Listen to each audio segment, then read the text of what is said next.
Welcome to yet another edition of the Stats and Stacks podcast, where today we're going over another NFL Week 8. Um, Last week we did pretty well. We went 4-6 on picks, looking to continue the momentum. Most importantly, the locks hit. And again, that's what we care the most about. Make sure that guaranteed lock is guaranteed money.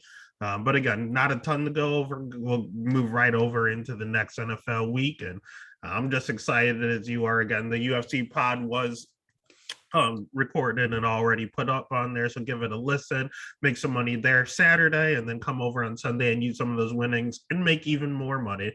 So let's go ahead and we'll dive right into it. First, I almost said fight. First game listed on the slate, we have the Washington football team going up against the Green Bay Packers.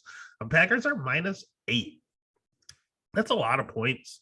I think that's a little broad there. I don't know if I really like the line being that high. Over under set at 40. Sorry, over under set at 47.5. I also think that's a little high. I'm just not a big fan of this line in general, either or. I think the Washington football team isn't as bad. I don't think they're good by any means, and their defense is one of the most disappointing units in all of football this year, but they are going to click in eventually. And the Packers defensive front is super banged up right now. Terry could freaking explode this week. Ricky Seals-Jones has been going off. So I'll actually go ahead and I'll take Washington to cover in regards to a bet. Again, the over-under bet-wise, I'd probably lean the under. I think this is... Yeah, I'll lean the under that way as well. In a fantasy perspective, like I said, Green Bay super banged up, so you can start Ricky Seals-Jones, you can start Terry McLaurin, you can start Antonio Gibson. I'd probably pump the brakes a little bit on Taylor Heineke. He's a little too erratic, but it wouldn't surprise me if you had to stream him. This isn't the worst time. On the Packer side, again, it's going to be the same all year. I would only start the usual suspects, which are Rodgers, Davante Adams, Aaron Jones. You can get away with, I know it's bipocalypse this week, so there's a lot of teams on bye. A lot of people are running back needy. You can get away with starting AJ Dillon, but it's not, if you don't have to, I would not. But if you absolutely have to, it's not the worst play in the world. Next game, we have the Chiefs going up against these Titans, man. The Bills kryptonite. We have the Chiefs as -4.5 favorites. I understand going to Tennessee. Over under set at 57. I'll tell you right now, I'm going to take the under. I think the Titans are going to try to do what they did with the Bills and just kind of grind the clock out. I know the Bills had more possession time and they kind of gave that game away. I totally get that. But the Titans game plan was to just feed Henry and to continually grind that clock. They did a good job of it to ice the game at the end. So otherwise, what I would do, I would probably bet I don't like 4.5 though, and the Chiefs are notorious for not covering. If I had to bet this one way, I would just bet the under. I don't think it's going to hit 57.5. I know both defenses are god awful, like bottom 30. But in retrospect, these teams play each other every year. It's almost like a division game. So at this juncture, I feel pretty confident in the under, unfortunately. Fantasy-wise, you start Travis Kelce, you start Patrick Mahomes, you start Tyreek Hill, and then you start Darrell Williams. You start everyone you can. On the Titan side, same thing. You're going to start Tannehill. You're going to start Julio. Watch him. He's a little banged up this week. You're going to start A.J. Brown. Obviously, you're going to start Derrick Henry. So same one. It's just start everyone in this game, in all honesty. And then next game, we have the Falcons going up against the Dolphins. We have the Falcons as favorites, and I think this line is off. I will take the Dolphins at home straight up. I think this is easy money here. I know the Dolphins aren't what they were supposed to be this year, but neither are the Falcons. The Falcons are trash this year. I know they get Ridley back this game, but still, I think it's irrelevant. And I will take the Dolphins here. I just don't like that line. In regard to the over-under, I guess you could take the over here. It's 47.5. It's not a crazy line. So I can see the over hitting here. But in a shootout, I'll probably take the Dolphins. They have a few more weapons with everyone coming back. They're getting healthier and healthier. They're very banged up right now, but they're getting healthier and healthier. In regard to them, though, don't fall for the Gaskin hype. Don't start him. Don't do any of that. You can start no one. I don't like anyone on the offense. In all honesty, I'm just not starting anyone on the Dolphins this week, even though I'm picking them to win the game, which is odd. Falcons side, you have no choice but to start Calvin Ridley, even though he's been terrible this year. You have no choice, where you drafted him. Same with Kyle Pitts. You drafted him high. You have to start him. Cordell Patterson. I don't know what to do with this, man. There was a point in time where I said Alvin Kamara can't keep this up, but he keeps doing the damn thing. Cordell Patterson may be another exception where he doesn't need to touch the ball a lot to go off. So run the wheels. As soon as I hop on the train, it's going to fall apart. But as of right now, I'm all aboard the Cordell Express, unfortunately. So Cordell Patterson, I'm all about right now. All right. And then the next game we have in division game, we have the New York Football Jets going up against the New England Patriots. Patriots -7, understandably so, against, the thriller against Tampa Bay, the thriller against the Cowboys. Are going to get one of these, and I think the Jets are that bad, so I totally get why it's lined at -7. I don't trust that line in division, though, because don't get me wrong, they are playing close, but the Patriots aren't exactly good either, so I don't like this line at all. The over, under, I don't hate the under here. I don't think it's going to be a high-scoring game, in all honesty. 42 is kind of low, but yeah, now I'm thinking about it, that's extremely low. But I don't know how much the Jets are going to score on this Patriots defense. We've seen this game already, and the Patriots routed them. So, and the under hit there. So, I'll take the under again. See history repeating itself. I'd rather take the under than take the -7. Fantasy perspective, I can't ever tell you to start a Jet. So we're just not going to do it. We're going to move on to the Patriots. Patriots can't start Mac. You can't start their wide receivers. You don't know which one's going to go off. Just give me Damian Harris and call it a day. And then the next game, we have the Sam Darnold-led Panthers going up against the Danny Dimes-led Giants. Panthers is -3. I love that line. I think they smashed that. Over-under set at 42.5. I could also see the over hitting. I would definitely lean heavily on that side as well. On a fantasy perspective, you can... I know Sam Darnold's been hit or miss. I don't hate him this week. You can start Chuba Hubbard. You can always start DJ Moore. And that's kind of where I draw the line when in regards to the Panthers. In regards to the Giants, you can start Saquon. And, because you drafted him there, you have no choice. Oh, sorry. Saquon's out. What am I talking about? You can start Devin Booker. And then otherwise, that's about it. That's all I would really start on that front. I don't know. They're so banged up. I don't even know who's playing at this point. All of them are questionable. All of them are doubtful. I'm just done with that team. You don't want to start them against that Panthers D anyway. But you can start the Panthers defense. And in the aforementioned matchup with the Jets versus Patriots, you can start the Patriots defense. Those are the best plays in all honesty, the defenses. Speaking of defense, we have the Cincinnati Bengals going up against the Baltimore Ravens. The Ravens are also banged up, but they keep winning. They keep finding a way. Baltimore -6.5. I don't like that. I have a lot of Bengals fans friends, but they drive me crazy. The Bengals aren't that bad this year to where the Baltimore Ravens would be a -6.5 with them being so banged up. So I'll actually take the Bengals to cover. I don't think the Bengals win this game, but I do think that they cover the 6.5, especially in division. When it comes to the over-under set at 46, that's very appropriate.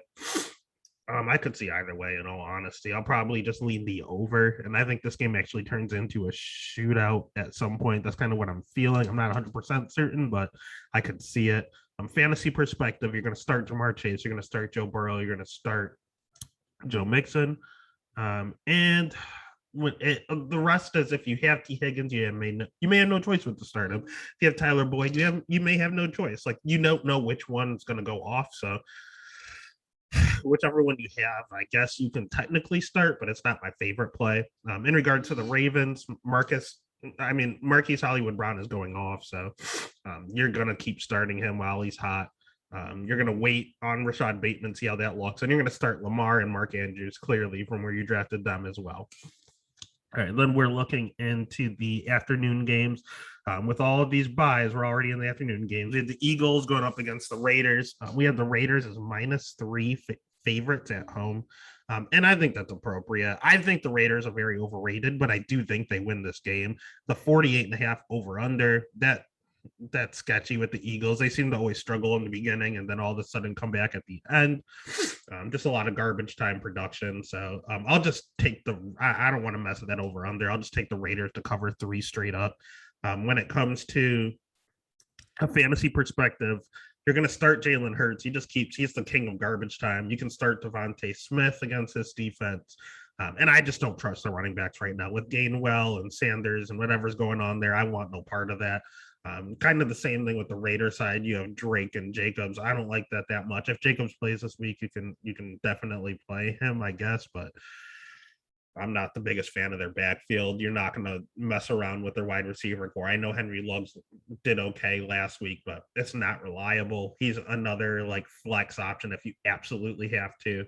I'm not otherwise you're going to start Waller and pretty much call it a day. All right. And then the next game we have the Detroit Lions going up against the LA Rams. Yes, you're reading this right. Rams are -16 favorites. That's how bad the Lions are. The Lions are going to get one of these, but I don't think it's against the Rams at home. The over-under set at 50.5. I'm scary. I'm a little weary of that one because I don't know how much the Lions are going to contribute to that line. So I don't hate the under because I don't like 16 at all, but I don't know. I guess I can't. The Lions aren't getting blown out like that, but at the same time, it's the Rams. The Rams are damn good this year. I'll go ahead and I'll just take the Rams to cover the 16. With that, obviously, there's going to be offensive explosion. So you can start Cooper Kupp, you can start Tyler Higbee, you can start Darrell Henderson, you can start Robert Woods, you can start Matt Stafford, you start every Ram you physically can. In regards to the Lions, you start DeAndre Swift because he's a monster this year, and that is it. I mean, you can start TJ Hawkinson. I know he's a little banged up though, but you can start him if he's playing. And then in regards to Jamal Williams, I have a league where I have no choice but to play him, and it's not fun. I would stay away from it personally if you could. Just speaking from personal experience. All right, and then the next game we have the Houston Texans going up against the Cardinals. Cardinals at -18 favorites. I'm telling you right now, I'm going to bet the Texans to cover. They're another team that keeps playing teams tough, and I don't know about 18. That's a little excessive. I think they're going to cover. That's just a big number. Over under set at 47.5. I definitely see the over hitting. I do see the Cardinals exploding, but I think the Texans are going to at least be able to put up 14 points on them. So go ahead and give me the Texans and give me the over here. On a fantasy perspective, though, Texans, you start Brandon Cooks, and that is it. For whatever reason, Mark Ingram isn't the worst spot start if you have to. Again, I have to keep reminding myself about the bye this week, and it's pretty brutal. So if you have to start Mark Ingram, I understand. But I wouldn't want to do that. I wouldn't be happy about it. Cardinals side, you can start D-Hop. You're going to start Kyler. You don't know who's going to go off between Christian Kirk and AJ Green. I feel like this is a Christian Kirk week, but you don't know. You honestly don't know. I really do. Or there's Rondell Moore that goes off all the time as well. You don't know who it's going to be. Whichever one you have, start kind of like a Jacksonville Jaguar like receiver ordeal at the start of the year. It's going to be one each time. You don't know which one, but you know Nuke is going off. It's just a matter of who's riding with them. So start whichever one you have. Start Nuke. Start Kyler. All right, then we're looking at the Chicago Bears up against the Buccaneers. Buccaneers -11.5. I don't know how I feel about that. Over under set at 47. I might take the Bears to cover.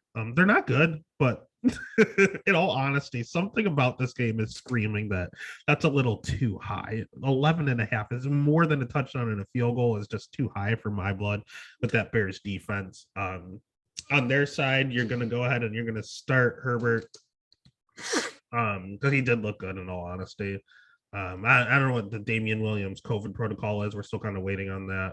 In regards to Allen Robinson, you're going to officially leave him alone.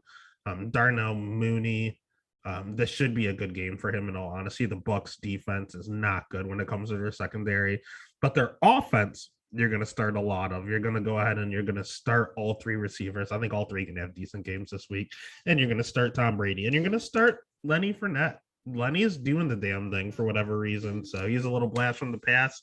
He doesn't look good doing it, but he's producing. So I'm going to ride with Lenny until the wheels fall off.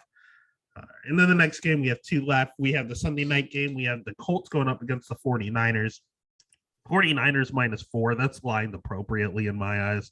Over under set at 43. That's a tough. I mean, I want to say 49ers. I would feel a lot better if it was 3, not 4. I think that 4 is going to push me over the edge for the Colts to cover. You have two good defenses, too, going up against each other. So I'm looking at 43. That is a very low number. Oh, God. This is a tough one. I will go ahead and I will take the Colts to cover. And I would honestly probably bet the over. They have good enough offenses. I mean, in a fantasy perspective, you're not going to start much in San Fran. In all honesty, I don't really want to start any of them besides George Kittle. I don't want to start any 49er because it's going to be erratic who goes off. Is it going to be an Ayuk game? Is it going to be a Debo game? Is it which running back are they using? Like, it's too much confusion. I don't like it. Colts side, you start Jonathan Taylor. And their receiving court, I don't know which one's going off now that Ty is back. Is it Pittman? Is it going to be a Pascal game? Which tight end is it? Mo Alie-Cox going off? Like it's a lot of confusion on both sides. So I would, all honesty, the one I trust the most are George Kittle on San Fran and Jonathan Taylor on the Colts, and I'd call it a day. Then we have the Monday night game. We have the never bet on Saints with Jameis Winston as -4.5 favorites over the Seahawks and Geno Smith led Seahawks. I will take the Seahawks, and I'll take the Seahawks to actually win at home outright. You never know which Saints team you're going to run into. But the Seahawks, I know it's Geno, it's not Russ, but they're not looking the worst with Geno. I think they should have won. They were so close to winning that game against Pitt. I had a bet on them to win. I was so close, and then the OT was a blunder. But they're fine. I mean, Lockett didn't really produce last week, but he did have 7 targets. I do like that. So I'm gonna ride with him again, see if he can produce. He loves Geno loves DK Metcalf, and I understand why. So you'll start Metcalf, and you'll start. I don't know if it's gonna be Collins or if it's gonna be, I don't. Whoever the running back is gonna see most of the work. So whoever the starting running back is for the Seahawks, you start. The Saints side, it's the same ordeal. You're gonna start Alvin Kamara, and that's about all I'm trusting right now. Do keep an eye out for Michael Thomas. He's coming back very, very, very soon. So please keep an eye out for that. Otherwise, I will take the Seahawks to cover. I'll probably look at the over 42. That seems kind of low for these two teams. I know it's Geno, but who cares? And yeah, I'm just starting Kamara, and I'm just starting the receivers for the Seahawks. I actually recant the statement about who's starting as the running back. It's not the greatest play. But yeah, let's go ahead. That's this week of NFL action. The official picks will be posted on Saturday, as long as the UFC picks will be posted on Saturday morning as well. Make sure to give that video a like, and the description will have all of the official like Instagram and Twitter locations for everything. So otherwise, let's get paid.